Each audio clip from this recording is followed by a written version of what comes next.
I want to call something to your attention that we all know intuitively, whether or not you've thought about it explicitly. You go around the world and you find times and places where nations have excelled in one subject or another. There's a birth of that period of where they excel, and then there's a peak, and sometimes it drops off, and sometimes they hang on.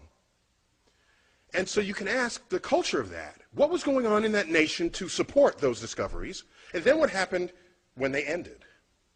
And so I call that sort of naming rights. If you were there first and you did it best, you name things. Particle physics in this country, in the United States, was like going gangbusters after the Second World War. And the discovery of atomic elements, look at the periodic table. There's berkelium, californium, you know, we got half the United States up there in the upper, heavier elements of the periodic table.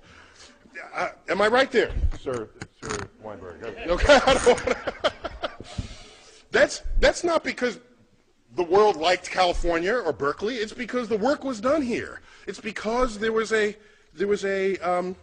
effort to excel in just those subjects. And it shows up in other ways. Well, I'll give you just briefly. You know, part of the naming rights is that you don't have to name it. So, for example, while we didn't invent the internet, we certainly exploited it here in America. We did that sort of first and best. And so your email address does not end in .us. Everybody else is in the world, they got to say what country they came from. We don't. Okay? It's simple, but it's the consequence of being there first and doing it better than anyone had done it before. Do you know that the British postage stamp is the only postage stamp in the world that does not identify the country of origin? Because they invented postage stamps. So why should they have to say what country it is? It's their invention. Okay? Check them out. It's just the facts of this. The constellations of the night sky, it's the Greek and Roman, and it's lasted to this time because they did a really good job thinking that stuff up. All the mythologies of the heavens, that really stuck with us. All right, so I'm going to make a larger point, not to get gratuitous on you here, but September 11, 2001, as we all know, this was going on in New York City. This is the view outside of my window. I live 4 blocks from ground zero. Excuse me, this is the corner of the building in which I live. I went outside to get this view. I was at the time judging whether I should go collect my daughter, who was in an elementary school 2 blocks north of the North Tower. North is to the right in this picture. So I want to get a closer view with a highly magnified zoom lens to see what, while that was happening, the plane flew into the South Tower. And so no one was thinking terrorism until the second one was hit. The first one was just sort of a bad tragedy. And so these are just 3 frames from my camcorder. This is at t equals 0. This is 1 second, well, like actually a fraction of a second. The plane was moving probably 500 miles an hour. And just to understand, the black building, that black sort of monolithic building, that is 50 stories tall. This is New York City, people. So tall buildings are kind of, they're just all over the place. And that's just a hotel, a 50-story hotel. And it's, the towers are foreshortened because they're the angle at which this is shown. I put these up because a few days after this, President Bush, I don't remember where he said this, on the steps of the White House, in the Rose Garden or at the Capitol, in an attempt to distinguish we from they, the terrorists who flew these planes into the buildings and into the, that went down in Pennsylvania and in Washington, to distinguish we from they, he loosely quotes a phrase out of the Bible by saying, our God is the God who named the stars. Now, this is before I was on his Rolodex, okay?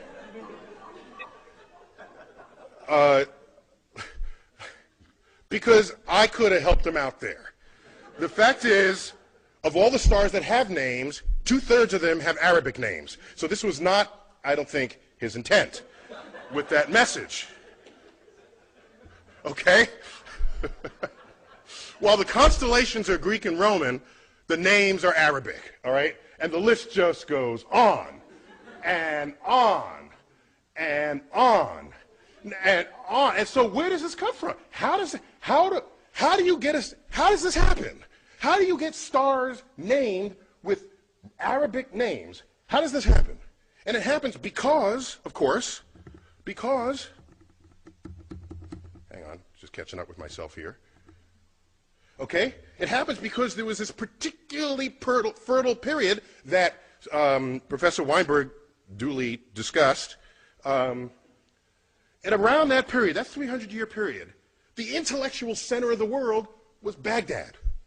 Baghdad. It was completely open to all visitors, all travelers, Jews, Christians, doubters, which today we might call atheists. They were all there, exchanging ideas. All of them.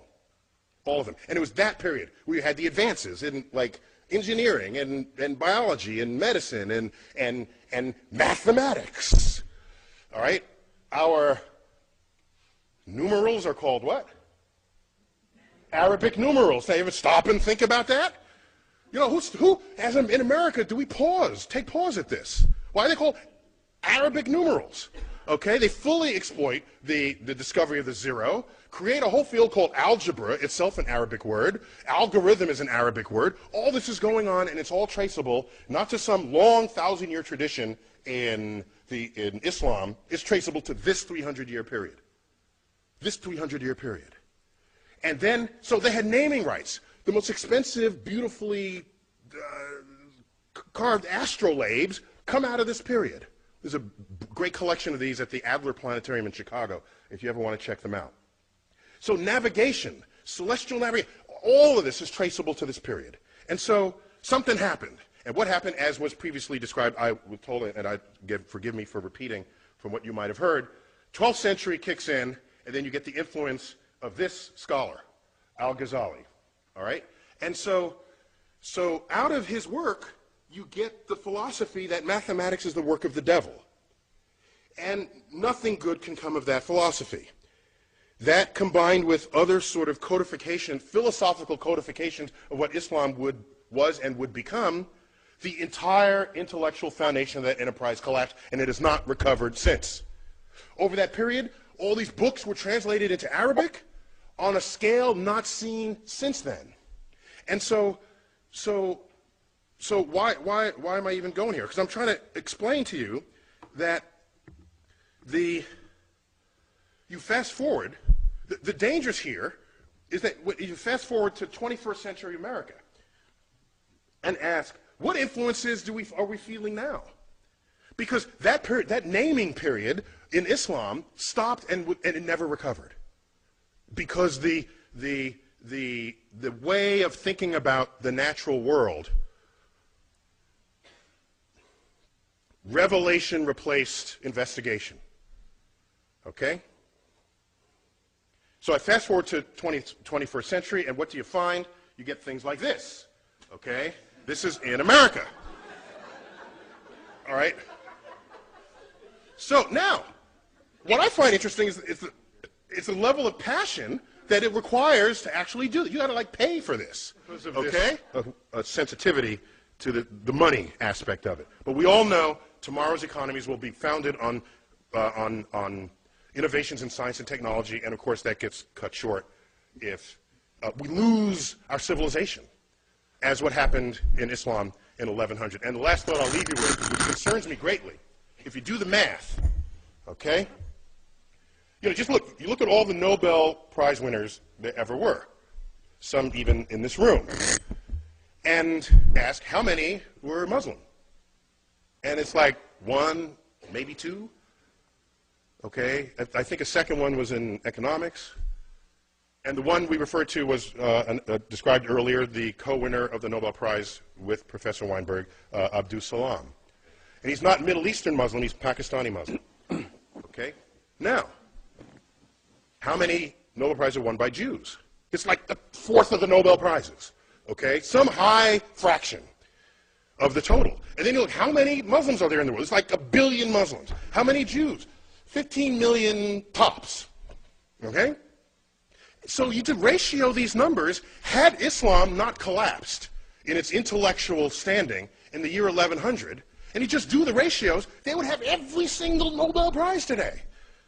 So the fact that it's not only just a few, it's near zero, it is deeply worrying. I'm concerned about what's lost, what brilliance may have expressed itself and did not in that community over the past 1,000 years.